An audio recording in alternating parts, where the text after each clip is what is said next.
Boa noite a todos. Bom, estamos iniciando aqui uma live importantíssima sobre o SAC, o direito de acesso dos cidadãos ao serviço de atendimento de cidadão SAC aqui na Bahia e a exigência de passaporte sanitário. Deixa eu assinar para o pessoal que está entrando. E vai ser muito interessante essa live hoje, que temos a participação de 3 convidados, né? Que é a Gabriela Gonçalves, nossa querida amiga professora, advogada, e também o Edivaldo Júnior, advogado de Itabuna, muito conceituado, e também o doutor André Santana, do Rio Grande do Norte, que tem enfrentado diversas ações judiciais, essas exigências. O pessoal já está aqui entrando, vamos... Olha só, sejam todos bem-vindos, viu, gente? A professora Gabriela já está online. Olá, Olá, boa noite, professora doutora Gabriela, boa tudo bom? noite, tudo bem? Deixa eu escolher aqui o Está filtrozinho. invertida a câmera só. Aí, Aí, peraí, deixa eu agora sim. colocar um filtrozinho. Tudo bem, doutor? Tudo Bom, vamos bem, lá. graças a Deus. E melhor agora que eu estou bem acompanhado. E André Opa, Santana está entrando também. boa, deixa eu localizar. Olá, doutor Olá, André. boa noite. Boa noite, como vão, meus amigos? Bem, Tudo ótimo, bem. graças a Deus. Preparados aí para mais uma batalha Pela beleza, pela jurídica? bondade, Vamos, pela verdade, vamos lá. Isso aí. vamos. Doutor Edivaldo Júnior deve estar chegando, né? Enquanto ele não chega, a gente vai tocando aqui. E eu já fiz as apresentações antes de vocês entrarem, né? E ao longo da conversa nós vamos querer escutar também. Olha, tem uma convidada especial ali. Morre de ciúme de vocês. Diz oi, Oi. Ai, que bonitinha. É Gente, eu vou Shih Tzu, trocar né? esse filtro. É, achei de toy. Maravilha. Pois é, então, mas vamos lá. O assunto hoje é bem interessante. Nós vamos discutir. Existem muitas coisas de alta complexidade jurídica, esse tema, mas especificamente sobre o saque, né, nós vamos falar sobre os assuntos, na medida do possível, e com foco no acesso, direito de acesso do cidadão ao serviço do saque, né, aqui na Bahia. Bom, ao longo da conversa eu vou querer ouvir também do doutor André as diversas ações judiciais que ele fez em vários estados, inclusive, né, o que ele puder trazer para a gente sobre esse tema. E, a título introdutório, eu queria fazer somente uma retrospectiva para que as pessoas vejam, entendam o contexto em que nós estamos, né? É, Todos acompanharam nesses 2 últimos anos esse período de emergência sanitária que nós enfrentamos, e o que nos surpreendeu foi, para todo mundo que tem uma formação jurídica, ficou extremamente surpreso com a forma como foi conduzida a restrição de direitos fundamentais, os quais nós sempre defendemos que deveriam ser interpretados de modo ampliativo, lembrando que os direitos fundamentais constituem um limite ao exercício do poder do Estado pelo governante, né, para limitar o abuso de poder, justamente restringir essa atuação do governante. Afinal, os governantes, as pessoas, quando têm o poder na sua mão, tendem a abusar dele. Mas nós vimos um apelo em nome da saúde e da vida ser justificado para poder restringir as liberdades, de modo geral, todos os direitos fundamentais, inclusive, foram violados, né? Até a própria saúde pública, já que falava-se tanto de saúde, o próprio acesso a medicamentos, hoje aqui na Bahia ainda está impedido. Uma pessoa que recebe medicamentos públicos fica impedida de entrar naquele local se não tiver inoculado aquela substância química. Então, é, tendo cuidado com as palavras, por fins pela questão dos filtros aí do algoritmo, né, para manter a live correndo corretamente. Então, é o seguinte, temos diversos direitos que foram restringidos ao longo desse período todo, inclusive o direito à intimidade e privacidade, a liberdade econômica, a liberdade de locomoção, e Então, o que eu percebo é que houve uma mudança do eixo normativo. Anteriormente, nós tínhamos um sistema jurídico pautado, centrado na Constituição, na garantia dos direitos fundamentais, e, de repente, ele passa a dar uma maior força à atuação do Estado, onde o Estado ele consegue determinar e segregar, inclusive, as pessoas, dividindo em castas, e é sobre isso que nós estamos diante agora, certo? É claro que tudo isso é feito de um modo em que se as pessoas passam a aceitar o discurso da empatia, da solidariedade, se fala na questão da vulnerabilidade, e aqui, quem seria o vulnerável, né? Já que a pessoa que estaria supostamente imunizada, ela teria maior segurança. Então, as pessoas que não estão com essa segurança imunizadas, elas seriam aquelas pessoas com maior vulnerabilidade, né? Eu vou passar a palavra para a professora Gabriela, para ela falar um pouco sobre essa contextualização, e antes disso, somente ressaltando que no direito constitucional nós temos uma previsão de estado de sítio e de estado de defesa para momentos de extrema calamidade em que pudesse haver uma atuação do poder público. O próprio direito constitucional regulamenta ali, dizendo quais são os limites da atuação do governante, quais são os poderes que ele passa a ter, quais são os direitos que podem ser limitados e em que extensão ele pode ser limitado. Existe todo um procedimento, e nós não vimos isso acontecer, né? Especificamente sobre essas circunstâncias gerais, antes de falarmos do saque especificamente. Qual é a sua percepção, professora Gabriela, sobre esse assunto? Primeiramente, boa noite. É uma alegria aqui estar dividindo assuntos jurídicos numa live com você, Ricardo. Vou chamar de você, tá? Vamos dispensar o doutor, dispensem também doutora. Com o André também, eu sou muito querida, colega e amigo meu. Tive a oportunidade de ler a sua ação, muito, muito boa, uma ação muito interessante. Li a respeito também de algumas reportagens. Tenho acompanhado as ações do doutor André também. André, muito querido, também tem obtido muito êxito com relação a essa questão do cerceamento. A minha percepção é que realmente está existindo uma inconstitucionalidade. O Estado inconstitucional, que já foi trazido pelo próprio STF, né, como sistema de coisas, Estado de coisas inconstitucional, ele tem se repetido. E esse desrespeito em relação à tripartição dos poderes, não aquela tripartição básica, legislar, administrar e julgar, mas aquela tripartição onde a gente também tem os poderes atípicos, eles andam totalmente desregulados. E ao invés de fazer com que haja harmonia entre os poderes e fazer com que os nossos direitos e garantias fundamentais sejam cada vez mais resguardados, tem havido a inversão de valores. Nós temos a concentração de poder e com a concentração de poder nós estamos tendo desmandos e estamos vendo a dignidade da pessoa humana, fator e vetor tão caro para a sociedade, se esvaindo aí em determinados discursos com viés mais ideológico do que propriamente científico. São as minhas primeiras palavras aí.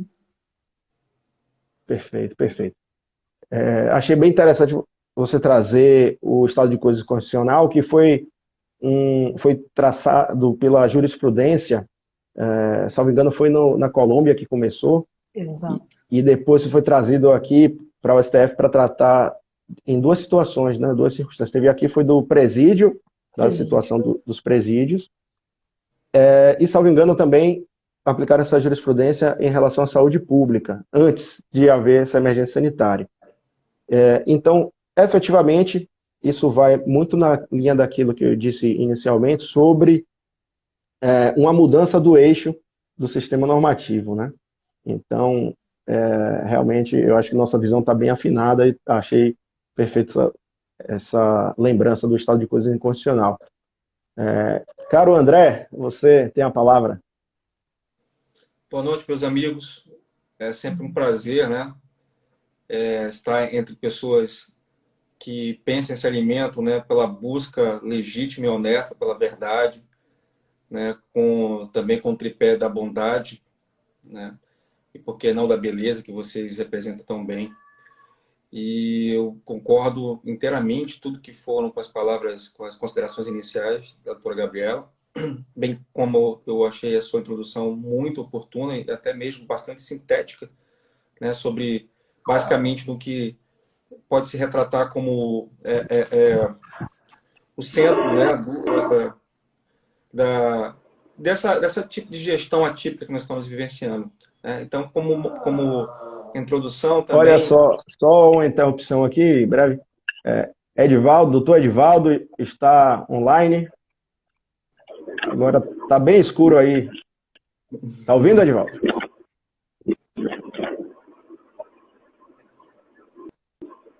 Olha.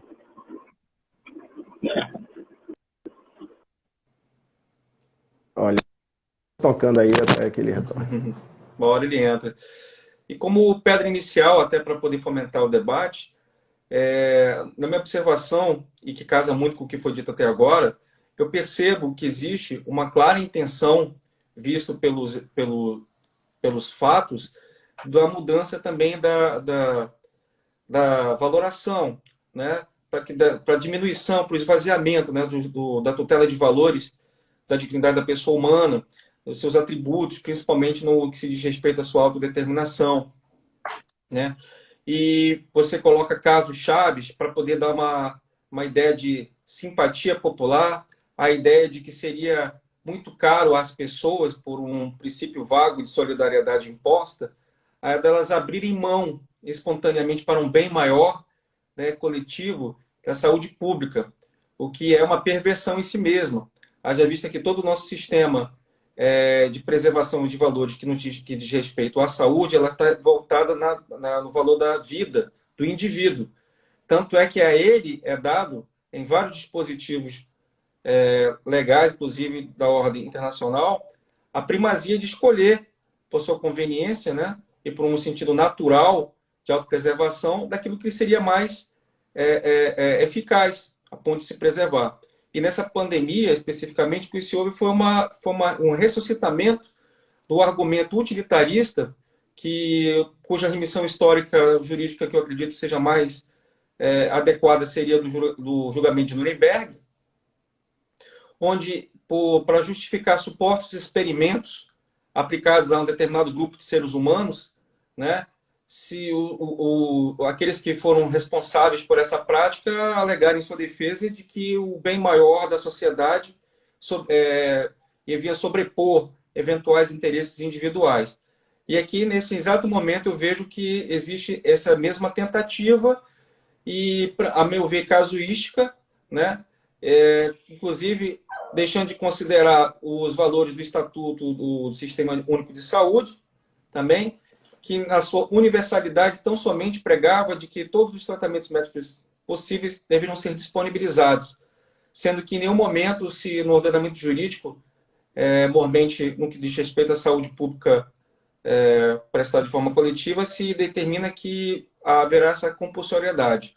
Claro, as exceções, e que vamos tratar aqui também, seria no caso de PNI, né, que necessitariam de requisitos, entre outros, a validação no tempo da segurança para que as pessoas pudessem sentir que o tratamento, no momento disponibilizado, fosse tão seguro quanto foram os anteriores na sua mesma modalidade, que no caso desse tratamento, que nós não podemos falar o nome, historicamente remete a décadas, né?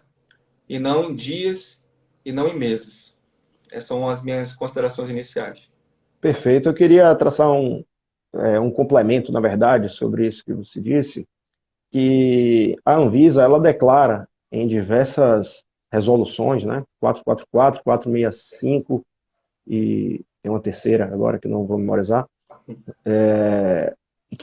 onde ela fala claramente, textualmente, que é uma autorização emergencial em caráter experimental. Então, essa questão se é experimento científico ou não, não há nem dúvida, porque isso está declarado pela autoridade. E ainda que não fosse experimental, tem um detalhe. Os tratados internacionais sobre bioética, que foram mencionados aqui, depois daquele flagelo da Segunda Guerra Mundial, onde ali houve diversos experimentos, que é do conhecimento de todos, E esses tratados internacionais foram edificados justamente para assegurar a autonomia do paciente. E ainda que o paciente esteja doente, ele não é obrigado a se submeter ao tratamento médico, né? Então, agora temos uma situação um pouco mais grave, porque a pessoa saudável está sendo obrigada a ser inoculada por uma substância ainda sem ter passado por todos os estudos, né? Então, esse é o cenário, né? Ainda que houvessem todos os estudos, não deveria ser obrigatório, já que até o paciente poderia não se submeter. Então, isso, considerando aqueles tratados internacionais construídos justamente naquele período da Segunda Guerra Mundial. Além disso, temos outros momentos históricos. Teve na União Soviética, né, teve alguns países, inclusive na petição, eu até faço a citação sobre esses casos, em que, em nome da ciência, se impõe determinadas regras, e às vezes essa teoria científica ela é superada logo em seguida, né? Então, a pessoa que vai suportar o ônus daquilo, ela então deve decidir. A própria jurisprudência aqui do Tribunal de Justiça da Lavra da desembargadora Rosita, que foi a primeira a autorizar no caso dos servidores públicos, né? Ela tinha dado uma liminar para que ele pudesse continuar no exercício do seu trabalho, porque estava havendo o impedimento do servidor público, detentor de estabilidade, por ser concursado, ele foi afastado cautelarmente e teve ali os seus vencimentos suspensos, ou seja, ele ficou sem receber salário. E ela deu uma liminar nesse sentido para que ele pudesse retornar a trabalhar e ali manter a sua subsistência. Então, se nós estamos falando de preocupação de vida, saúde, nós teríamos que ter esse cuidado, né, esse zelo com a subsistência daquela pessoa. Se, por acaso, uma pessoa vacinada tiver se as pessoas se sentirem em risco de ser contaminada pelo convívio com aquela pessoa, a ciência deve, então, continuar se aperfeiçoando para trazer imunizantes mais eficazes, né? Então, o que nós estamos diante é de uma situação em que uma pessoa, ela saudável, vai até o lugar, e aqui eu já estou chegando na situação do saque, que pode ser aplicada a qualquer outra situação, mas ela vai adentrar, vai acessar um ambiente e ela está saudável, porque ela provavelmente ela não tem, em probabilidade, ela não tem aquela doença. Mas ela é impedida porque não tem um documento, um passaporte, né? Daí a gente chamar de passaporte. Já a outra pessoa que pode estar vacinada, ela pode ter a doença, mas ela vai passar, porque ela não vai ser impedida, porque ela apresentou um documento. Então, o que há, na verdade, é um passaporte discriminatório, e a própria Unesco, que vocês sabem que é ligada à ONU, né, para educação, cultura e ciência, ela tem um documento, uma declaração recente, em que ela reconhece que existe o contágio entre as pessoas que têm a doença, né, e as pessoas que foram vacinadas e podem pegar a doença, podem transmitir a doença. E eles têm ali um cuidado sobre essa questão do passaporte. Eles chamam a atenção para isso. Bom, além disso, nós temos também, já tratando aqui no SAC especificamente, são diversos serviços que o SAC oferece. Tem ali o próprio RG, o documento de identidade, né, que é o documento base para a gente poder ter um acesso a diversos outros serviços, a conseguir um trabalho, né? A pessoa precisa ter um documento de identificação. Se a pessoa perdeu, vai tirar uma segunda via, como é que ela vai acessar o SAC, né? O SAC é Serviço de Atendimento ao Cidadão. O mesmo ocorre com a CNH, Carteira de Habilitação, tem o PROCON, que funciona também dentro do SAC, tem o Cine para obtenção de seguro-desemprego, tem a prova de vida que o servidor público inativo ou os pensionistas precisam fazer, né? Então, todos esses serviços que são inerentes ao exercício da cidadania passam a ficar impedidos de ser exercitados, né? Esse decreto do Estado da Bahia, feito pelo governador, foi editado em 8 de março desse ano. Depois, ele foi prorrogado, foi substituído pelo decreto que está vigente até hoje, né? Então, essa situação se iniciou em março de 2022. Agora, passados tantos meses, fizemos essa ação judicial, que está pendente de apreciação do pedido liminar pelo juiz, e nós estamos esperançosos de que haja uma decisão favorável, e na quinta-feira, depois de amanhã, haverá uma manifestação, a primeira manifestação, houve uma outra mais tímida anteriormente, essa realmente parece que vai ser bem maior, na frente de uma das agências do SAC, aqui em Salvador, na capital da Bahia. Então, é importante que todas as pessoas divulguem e compareçam, e está sendo bem divulgado, tem um apoio de muita gente essa manifestação, e eu acho que nós vamos conseguir êxito, e eu vou falar por quê. Que é o seguinte, o que há é um ato de tirania, né? Esse ato de tirania, ele é aceito e acatado pela maioria esmagadora das pessoas. Até as pessoas que chegam ali e são barradas, elas se veem como um indivíduo e simplesmente ficam amedrontadas e saem. A tirania, ela tem dois alicerces. Um é a força através seja exército, polícia, etc. Então, tem o aparato policial, né? E o segundo é o medo, que o próprio aparato policial e o aparato do Estado impõem aos cidadãos. Então, é o medo e a força que faz com que as pessoas aceitem. O terceiro requisito seria a consciência, né? Simplesmente a consciência, porque o próprio senso comum levaria as pessoas a admitirem, desde que aquela regra tivesse lógica, né? Como ela está fora, então não precisaria entrar na questão da tirania, essa questão da conscientização. No entanto, quando há um ato extremamente inconstitucional como esse, pela força e pelo medo é que o tirano impõe a sua autoridade. E diversos autores, tem o Etienne de la Boétie, que tem sobre a servidão voluntária, tem o Friedrich Hayek, que fala sobre o caminho da servidão, tem um autor francês que tem um livro sobre desobediência civil, agora me fugiu o nome dele. Todos esses autores, eles falam sobre isso, e eles percebem que o tirano, ele perde o poder justamente quando a população entende que ele não pode ser respeitado, porque ele vai ter uma dificuldade muito maior de exercer o controle sobre todos. Então, a desobediência civil é o maior mecanismo para poder afrontar aquele tirano, porque ele se sente ridicularizado. Tem um caso interessante que aconteceu aqui em Salvador, que foi quando o prefeito Assemineto impediu o acesso às praias. E às vezes a pessoa poderia caminhar de manhã cedo para fazer uma atividade física, para restabelecer ali a sua saúde emocional, a sua saúde física, já que tínhamos a preocupação com a saúde. E foi feito a mesma coisa, uma ação judicial, foi bastante noticiada, live sobre o tema, e depois uma manifestação onde a população, os manifestantes, desceram até a praia, desobedeceram a ordem do prefeito. Isso foi num domingo, e na segunda ou na terça-feira ele revogou o decreto. O mesmo aconteceu quando houve um impedimento de abertura das igrejas, confrontando ali a regra do respeito à liberdade religiosa, né? O governador fez isso, e depois fizemos uma manifestação, na semana seguinte ele também retirou. Eu acho que isso vai acontecer a mesma coisa, porque se não acontecer, isso tende a aumentar, e ele vai ficar cada vez mais ridicularizado. E o poder dele, o medo que pode impor e a respeitabilidade cai por terra. Por isso é tão importante que essa manifestação esteja com muita gente, porque é um momento de mudança, efetivamente, aqui na Bahia, né? É de grande importância essa manifestação que acontecerá na quinta-feira.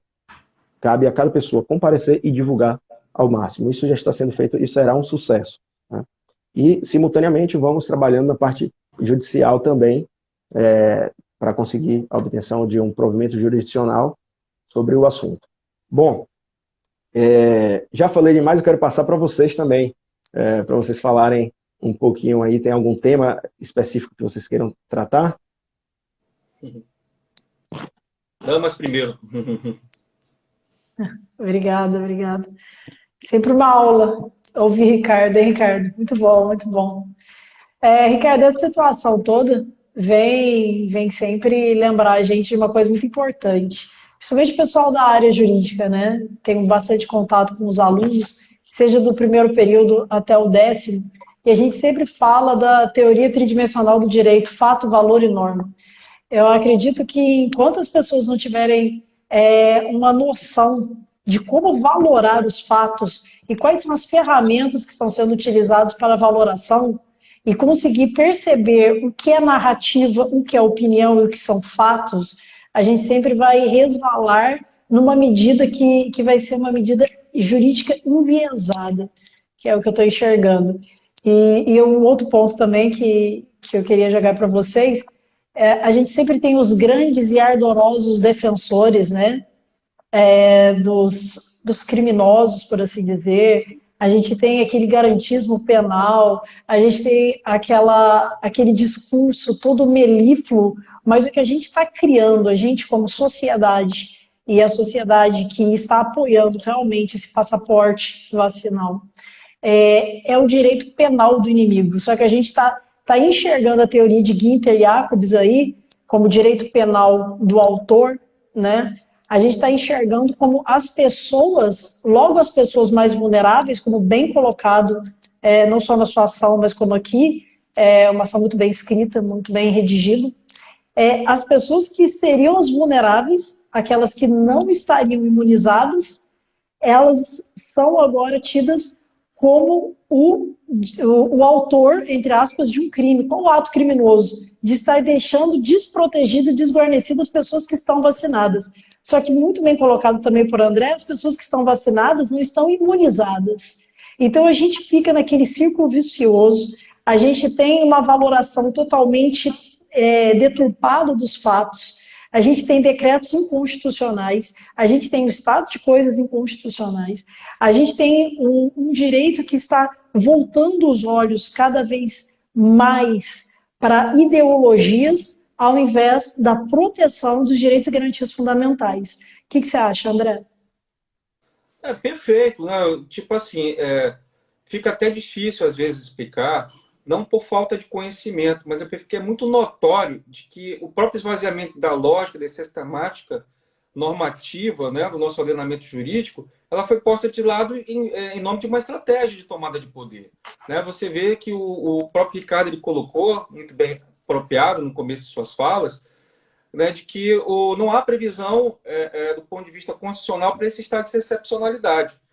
Isso bem antes do que houve agora recentemente, no dia 14 de junho, uma decisão da EDI do STF, de número 7134, né, do dia 14 de junho, que reconheceu algumas coisas, como, por exemplo, que a Autoridade Sanitária Nacional é o ministro da Saúde e que ele, através de sua portaria GMS 913, no dia 22 de abril, né, com vigência de 30 dias para dia 22 de maio, pôs fim a qualquer validade da lei baseada na lei temporária do número 13.979 de 2020 e, portanto, toda e qualquer medida, tais como essa citada aqui, e que nós vamos nos debruçar aqui sobre o saque, né, seja de que qual autoridade for, ela não faz mais sentido. Não quer com isso dizer que não se reconheça que o STF deu a essas pessoas o status casuístico, né, de autoridade sanitária.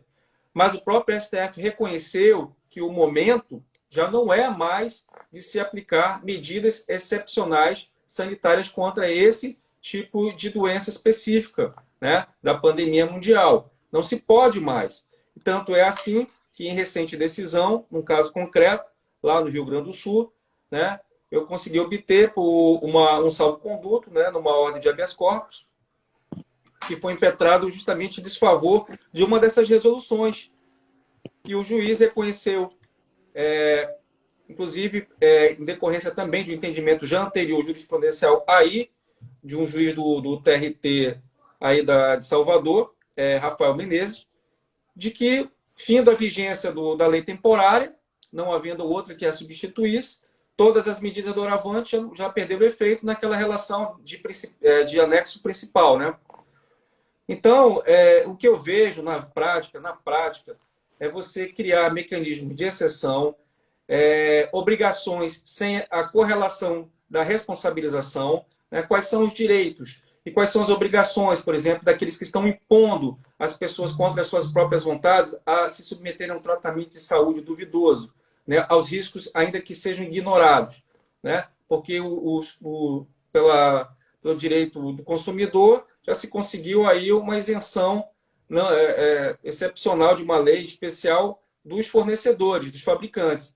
Então, já temos agora como realidade que, por exemplo, na Inglaterra, há 1.200 casos a serem julgados só pelo efeito adverso morte, né, desses tratamentos, e no Japão há 3.000.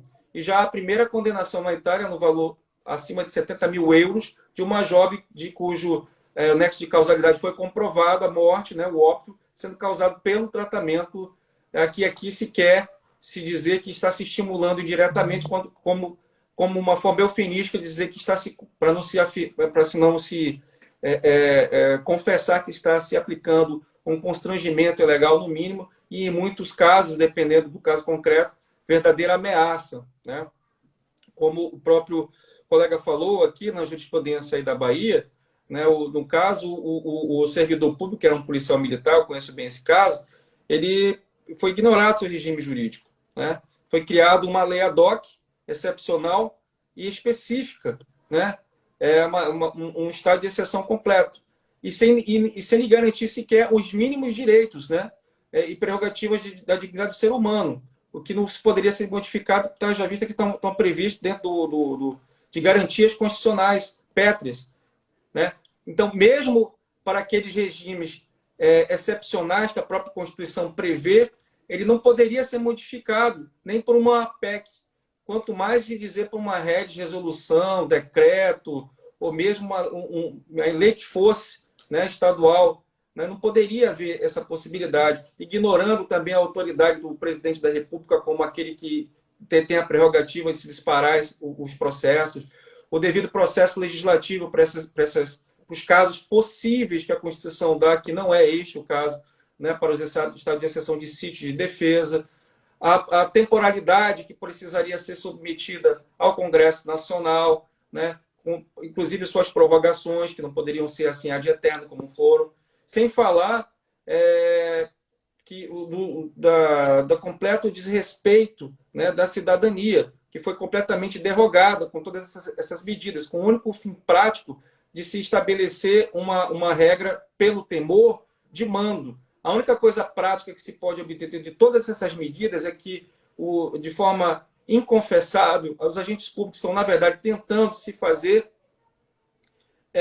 mandar na esfera privada de cada um dos cidadãos, né? Aquilo que o ordenamento jurídico determinou como espaço sendo, por exemplo, dos pais tomar as decisões pelos seus filhos, os responsáveis legais pelos menores, e cada indivíduo sobre a saúde, sobre o seu próprio corpo, né? A preservação do domicílio da pessoa, né? contra medidas arbitrárias, foi propositalmente ignorado por uma questão casuística e que culmina com o processo eleitoral que daqui a 60 dias, né? Onde vai se decidir se você vai querer viver debaixo de pessoas decidindo sobre tudo sobre a sua vida, ou se você vai querer se restaurar a ideia de que a melhor situação na relação riscos e benefícios é você mesmo poder livremente decidir sobre as suas escolhas de vida e arcar com essas escolhas, né? Sem que outras pessoas fiquem impondo, até porque essas pessoas não estão dando nenhum tipo de benefício em troca. Nenhum. Estão tomando todos os nossos direitos, não estão dando nada em troca, nada de valor. Tudo com discursos vazios. Não há aí nenhum valor sequer que se possa atribuir, porque a suposta solidariedade, né, que dá aí a um princípio vago uma força cogente, o que é incompatível com o nosso sistema jurídico nacional, inclusive, ele é falso do ponto de vista, inclusive, filosófico, porque deontologicamente ele não existe, né? Você não pode forçar uma pessoa a ser solidária, porque uma vez que não há a voluntariedade, não há solidariedade. O que há é uma coação, né? Ou você faz o que eu quero, gostando ou não, melhor para você que você entenda a nobreza de você fazer aquilo que eu estou determinando, senão eu vou usar o poder do Estado, né, do monopólio da força, para forçar você a ser solidário. Isso não existe, né? Isso aí é uma disfarçatez completa. Infelizmente, isso já está custando vidas, né? E nós estamos aí com vários serviços públicos e inacessível ao cidadão, né? Uma verdadeira extorsão, né? Faça o que eu estou mandando, senão você não vai ter a sua cidadania efetivamente garantia. E eu tenho a proteção dos fiscais da lei, do judiciário, para não me impor nenhuma responsabilização. Sendo que o próprio Supremo Tribunal Federal, repito, na ADI 7134, diz que nenhuma dessas medidas, pelo menos a partir de 22 de maio, tem o manto, pelo menos, garantido por eles da legalidade, né? Então, tudo que está sendo feito de lá para cá, mesmo aos olhos do STF, que até então abonava e endossava qualquer uma dessas medidas, aos olhos deles se pode caracterizar abuso de autoridade, o que é inclusive previsto na legislação extravagante como crime, mormente no seu artigo 33, né? Dessas pessoas editarem medidas querendo criar obrigações não previstas em lei, né? O que viola também o princípio da reserva legal, né? Que é uma garantia constitucional que os nossos amigos aqui já bem mencionaram, que nos protege, né, de um Estado querendo ter por seus representantes, seus agentes, querendo se aproveitar dos poderes que nós delegamos a ele em benefício coletivo para nos, na verdade, nos dominar, né, nos criar como escravos, né, fazendo cidadãos, na verdade, ao modo asiático, já que a gente não pode citar explicitamente o país, né, criar um crédito social na marra, né, de vários mecanismos, outros muito sutis, como, por exemplo, não é o caso da discussão, mas eu coloco para reflexão, como decisões judiciais querendo criar medidas de restrição de liberdade como garantias de execução fiscal, por exemplo, quando se discute direitos patrimoniais, o que é completamente fora até da nossa tradição, o que coloca em risco concreto, não em abstrato, mas concreto, direitos e garantias constitucionais da dignidade do ser humano, né? E enquanto nós estamos deixando essas mesmas pessoas tirarem das cabeças deles, né, leis em formas de decisões judiciais, né, nós vamos estar enxugando o gelo. Hoje vamos dizer que vamos estar salvo por causa de uma ADI 7134, amanhã se cria uma decisão criativa, né, o STF, você faz uma reclamação, não vai entender e a coisa continua. Né? Então, Agora, André, a desobediência você... civil e a manifestação popular é essencial para que essas pessoas possam entender que haverá consequências e que as pessoas estão entendendo o jogo. E que Perfeito. a gente Deixa não está eu aqui fazer um para suportar o complemento aqui, pudor. André, sobre um aspecto bem interessante que você tocou. Você falou do crime de abuso de autoridade, né? Também é possível que se configure crime de improbidade administrativa e também tem outros 3 crimes do próprio Código Penal, que é o constrangimento ilegal, a ameaça e a perseguição. Esses 3 crimes também podem se configurar nessa atuação do gestor que vem impedir, estabelecer limites, restrições aos direitos sem base legal. E depois dessa jurisprudência do STF, que foi citada pelo colega André, essa base legal da Lei 13.979, ela já não existe mais. Então, esse crime de constrangimento legal passa a estar configurado nesse momento, né? Agora, eu queria pegar um gancho também com a citação que a Gabriela fez sobre a teoria tridimensional do direito, que é muito pertinente justamente se olharmos a mudança, já que o Miguel Reale, para as pessoas que é um dos maiores juristas da história do Brasil, ele desenvolveu essa teoria tridimensional do direito, onde ele fazia menção a fato, valor e norma. E simplesmente a circunstância fática foi alterada, né? Então, nós já discutíamos isso antes dessa jurisprudência do STF. Porém, agora, com essa decisão do STF, isso muda ainda mais, fica ainda mais grave essa violação. Por quê? A circunstância fática hoje é de que existe uma jurisprudência do STF dizendo que aquela lei não tem mais vigência desde a portaria do ministro da Saúde. Então, nesse momento, se torna ainda mais grave aplicando-se a teoria tridimensional do direito. E já que falamos em teoria tridimensional do direito, espero que tenha alunos aqui assistindo a live, pessoal que está pensando aí em trabalho de conclusão de curso, etc. Está aí um tema interessante a ser tratado. Assim como também queria fazer uma sugestão para esses alunos, né, e que tangencia tudo isso que nós estamos falando, que é trabalhar com a ideia da constitucionalização dos direitos, aplicado agora a esse caso específico que nós estamos passando, em que nós temos, quando estudamos ali no no direito constitucional, os direitos fundamentais, nós temos a ideia de dimensões ou gerações do direito. Primeira geração, segunda geração, né? E aí se discute até a nomenclatura, seria geração ou dimensão correta, né? Todo mundo conhece essa discussão doutrinária, né? E o problema, inclusive, pode ser relacionado também com a era dos direitos, né? Do Bobbio. Então, quando se inflou bastante a Constituição, trazendo diversos direitos ao longo do tempo, né? E inicialmente nós tínhamos as liberdades públicas, aos quais se agregaram os direitos civis e políticos, depois vem direitos econômicos, direitos sociais, e depois vem ainda a parte voltada à tecnologia. Até meio ambiente está ali constitucionalizado como direito. Mas, então, quando a gente estuda isso no direito, sempre há uma menção como se isso fosse muito bom, porque está trazendo muitos direitos garantidos constitucionalmente. Porém, se olharmos, o que é que acontece? Todos os direitos foram colocados numa mesma hierarquia quando eles foram constitucionalizados. Na Constituição há uma menção à cláusula pétrea.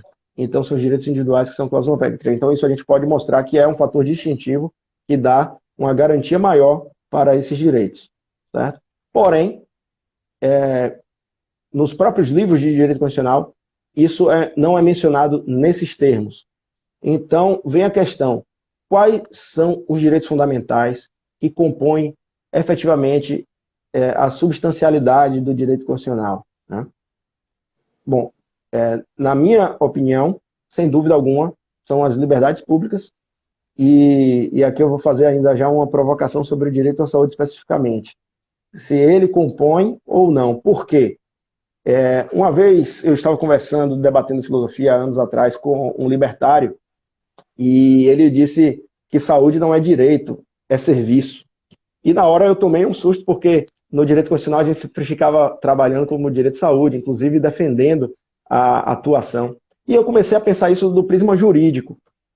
E eu cheguei à conclusão que a saúde, ele tem toda a razão em um aspecto, porém, a saúde só é direito quando ela está aplicada na primeira geração dos direitos fundamentais. Porque, repare, a pessoa tem o direito a não sofrer uma intervenção do terceiro ou do Estado na sua saúde. Então, é um direito fundamental posto como limite da atuação do outro ou do Estado. Agora, realmente, quando você passa para a segunda geração, né, como direito social, se torna realmente uma prestação de um serviço. Você vai judicializar para fazer com que o Estado te garanta o acesso a um hospital para você fazer um tratamento, um procedimento cirúrgico. São serviços, efetivamente. Então, aqui a gente já nós estamos colocando serviços, que são as ações positivas do Estado, né? E daí vem um pensamento, já que estamos no momento em que estamos iniciando uma nova discussão para a formação de uma nova Constituição. Isso aqui eu estou chamando atenção para as pessoas que estão assistindo a live. A Constituição de 88, ela já tem problemas políticos e jurídicos que são insustentáveis. Então, nós estamos caminhando para a elaboração de uma nova Constituição. O que é que acontece?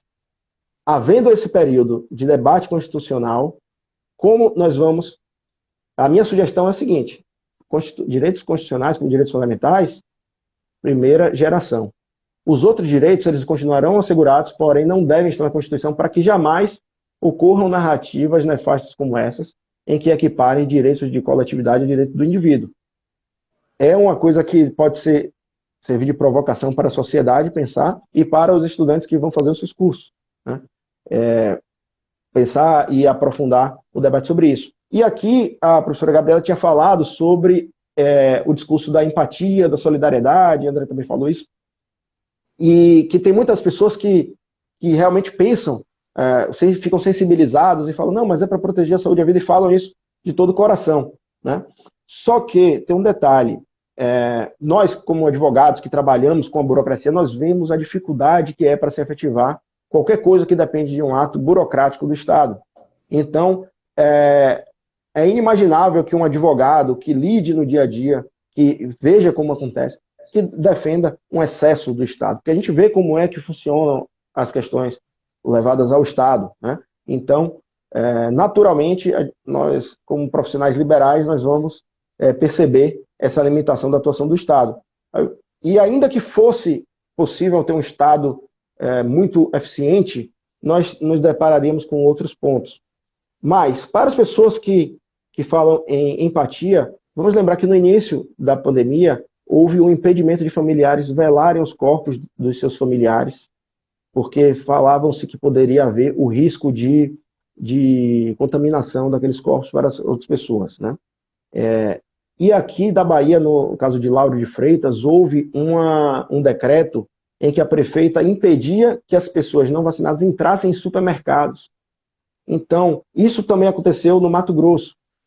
E deve ter outros casos aí para Salvador, mas tem esses 2 casos que eu posso trazer aqui.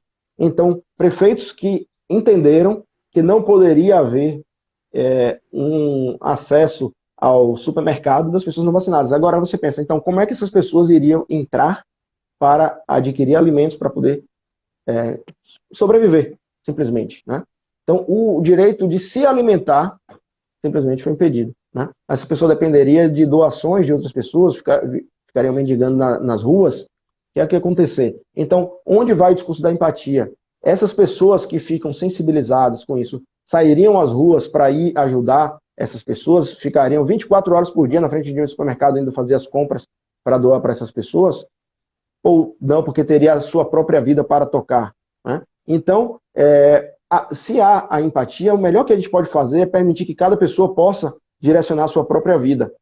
É o melhor que nós podemos fazer, porque ninguém vai saber mais dos problemas que ela mesma tem do que a própria pessoa, né? Então, teve o caso do supermercado, tem o caso da gestante que foi afastada aqui no estado da Bahia, sendo que além da estabilidade, a pessoa tem a estabilidade, né, da gestante, e ela mesmo assim foi afastada cautelarmente, teve seu salário suspenso. Depois conseguimos reverter isso e ela foi mantida no cargo, mas houve um grande problema do aparato estatal contra essa gestante, que atacou ali a vida da gestante. No momento tão delicado, ela ficou ali, ela e o bebê, né, com risco de não ter o que comer, né, porque não teria o seu direito de trabalhar e receber ali a remuneração para poder prover seus próprios sustentos. E também o direito à educação, que foi muito prejudicado aqui com as escolas fechadas durante muito tempo, que é sempre bom mencionar. Aqui na Bahia, nós fizemos um movimento Volta às Aulas que foi incrível e teve uma mobilização muito grande da sociedade civil. E assim temos tantos outros exemplos. Bom, Gabriela, você quer trazer mais o que para a gente sobre esse assunto? Bom, vamos lá. Estou anotando alguns pontos aqui, bem interessantes, colocados por ti, com relação aos direitos, né, de primeira, segunda, terceira dimensão ou geração, né? Aos que dizem geração, dizem que não é geração porque não se supera, se agrega. Eu já tinha visto essa tese de que o direito à saúde não seria propriamente um direito, mas uma instrumentalização. É uma forma de se enxergar um dos direitos e garantias constitucionais no artigo 60, parágrafo 4º, como pétreo. Direito à saúde é cláusula pétrea. Todos os direitos e garantias fundamentais, não só do artigo 5º, eles são núcleo base, né? E a gente está chegando numa situação, Ricardo e André, que a gente está analisando a atitude do Estado, ou seja, a eficácia vertical dos direitos fundamentais. Mas justamente porque o Estado ele tem sido o maior chancelador de disparidades e absurdos e abusos, que a gente está também deixando de olhar a eficácia horizontal dos direitos fundamentais. Porque entidades privadas também estão tolhindo as pessoas de exercerem seus direitos fundamentais. E a gente também vai resvalar no mesmo direito que nos socorre, que é o direito à individualidade, à liberdade, eles vão utilizar também como direito à liberdade de contratar ou não contratar. Então a gente vai criando ali um amálgama de exclusão em nome da inclusão. Qual inclusão? Inclusão da saúde. Então o mesmo viés para que todos sejam saudáveis, eu vou discriminar. Por quê? Porque aquele discriminado ele tem que se conscientizar do todo.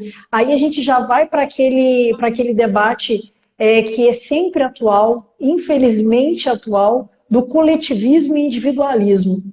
Quando a gente começa a excluir, né? Quando a gente começa a alijar o indivíduo para olhar o coletivo sem entender que o indivíduo é a célula máter dessa coletividade, a gente vai criar ali vários decretos, como a gente está vendo, vários decretos, várias regulamentações legislativas de algo que é poroso, insustentável.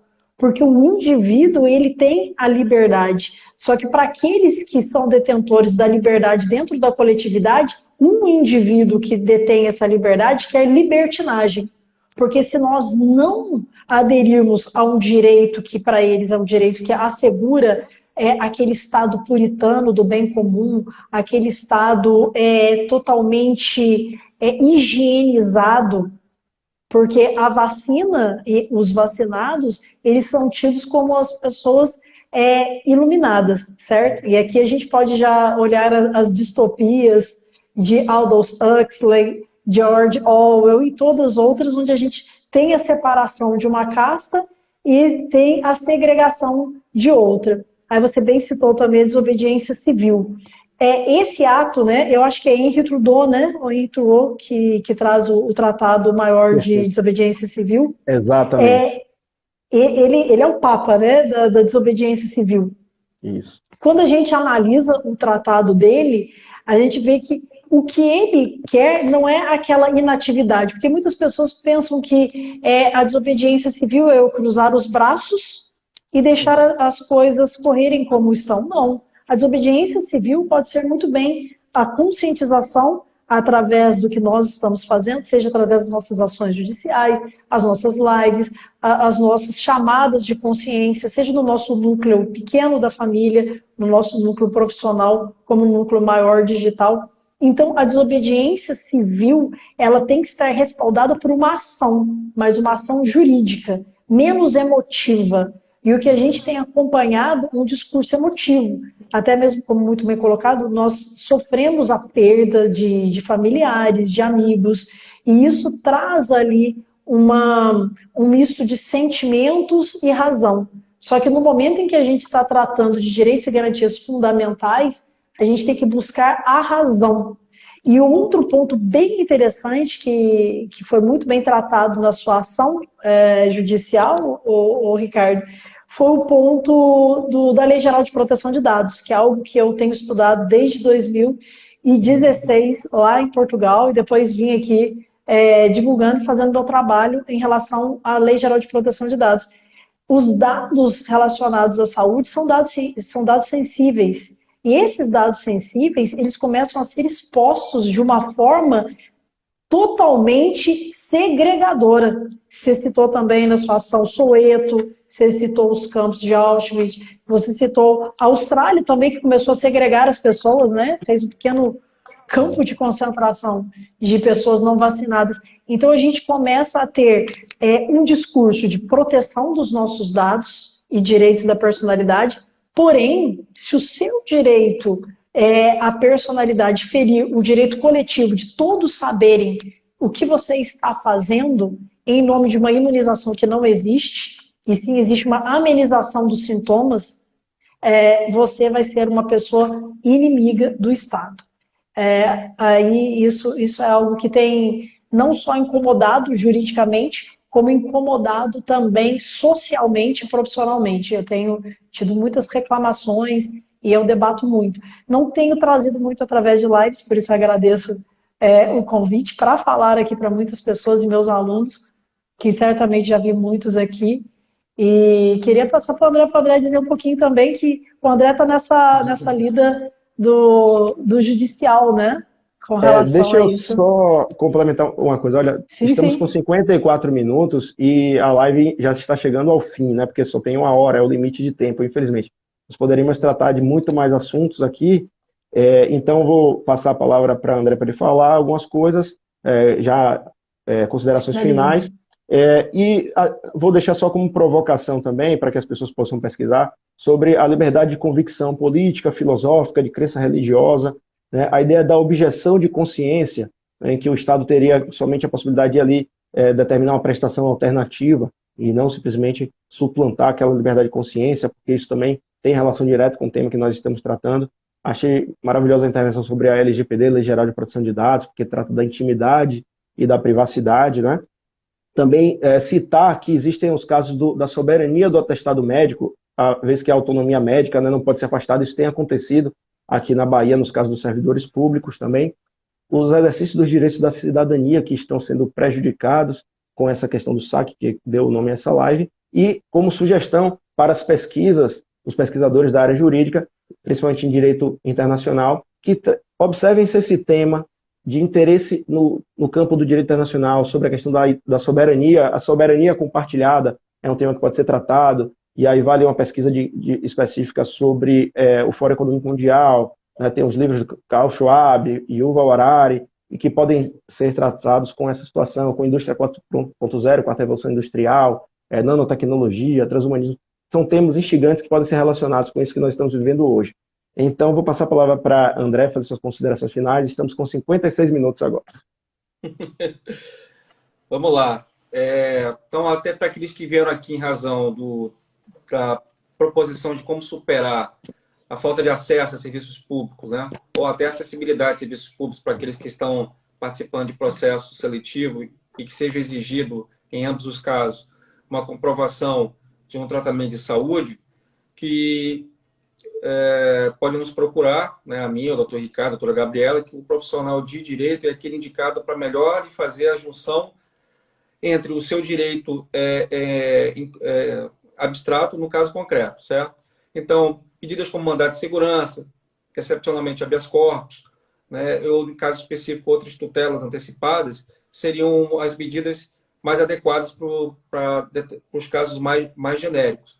O que eu gostaria de deixar como fundamental é essa troca de informações. Eu vi muitas das minhas teses sendo aqui refletidas nessa sua peça, que eu não tive ainda a oportunidade de ler, que a doutora Gabriela com certeza fez minuciosos detalhes, e que, inclusive, muito recentemente, os dados, a Lei Geral de Proteção de Dados também já pode ter sido alçada ao status de garantia fundamental, porque um dos incisos que foram inseridos nesse ano no artigo 5º da Constituição trata exatamente dos dados. E dados sensíveis de saúde, elas só poderiam ser utilizados para propósito de saúde, e quando se trata de menor, ainda teria que ter a anuência dos responsáveis legais por essas crianças. Então, para muitas pessoas que precisam acessar esses serviços de saúde com relação a menor, ainda tem esse adendo ainda mais. Eu gostaria de agradecer ao convite do doutor Ricardo, e é um prazer de estar aqui com a doutora Gabriela, da qual estamos nos devendo mutuamente uma live, né? Para tratar talvez desses temas. Muito obrigado e boa noite para vocês. Pronto, passar para a Gabriela fazer sua despedida também. Quero agradecer imensamente ao meu querido amigo, colega Ricardo, pelo convite. Uma honra estar aqui. Ao meu amigo também aqui, queridíssimo, doutor André, pela partilha de conhecimento. Todos os meus alunos que eu vi aqui, pessoal também de Lisboa que esteve presente. Agradecer, e já estamos aqui. Já deixo também o meu convite, para além da live que eu vou fazer com o doutor André, fazemos uma outra, Ricardo, nós três, ou com outros convidados também, para conscientizar a população. Muito Perfeito. Importante. Com certeza. Eu quero agradecer a presença de todas as pessoas que assistiram, né, e que compartilharam também para ajudar a divulgar essa live com esse tema tão importante, e agradecer muito a doutora Gabriela, ao doutor André, pela disponibilidade, e vamos fazer outras lives sim sobre outros temas, porque 1 hora é pouco para tanto assunto, né? Mas enfim, eu agradeço a todos, vou deixar a live aqui. Muito obrigado, um forte abraço a todos. Forte abraço. Tchau, pessoal.